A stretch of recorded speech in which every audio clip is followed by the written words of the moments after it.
ગઢડા શહેરના railway ground ખાતે વિશ્વ હિન્દુ પરિષદ દ્વારા ગણેશ ચતુર્થીથી લઈને 11 દિવસ સુધી ગણપતિ બાપાની પધરામણી કરવામાં આવી હતી। જો કે ગણપતિ મહોત્સવના 11 દિવસ સુધી મહાઆરતી, ભજન, ધૂન, રાસ ગરબા કાર્યક્રમ યોજાયા હતા। ગઢડા શહેરના રેલવે ગ્રાઉન્ડથી 11મા દિવસે ગણપતિ બાપાના વિસર્જનને પગલે ડીજેના સથવારે શહેરના માર્ગો ઉપર યાત્રા યોજવામાં આવી હતી। શહેરના માર્ગો ઉપર યાત્રા યોજાયા બાદ ઘેલો નદીમાં ગણપતિ બાપાનું વિસર્જન કરવામાં આવ્યું હતું।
વિશ્વ હિન્દુ પરિષદ દ્વારા છેલ્લા 3 વર્ષથી આ ગણપતિ મહોત્સવનું ભવ્ય આયોજન કરવામાં આવે છે।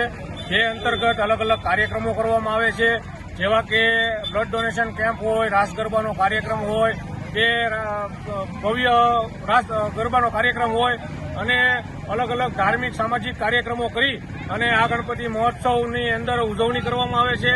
હજારો ગણેશ ભક્તો આની અંદર આ મહાઆરતીનો લાભ લે છે અને આજે 10 દિવસ બાદ ગણપતિ મહારાજને આજે ઘરની અંદર પધરાવવામાં આવ્યા છે, જ્યારે આ વિસર્જનની અંદર હજારોની સંખ્યામાં ગણેશ ભક્તો હાજર રહ્યા હતા।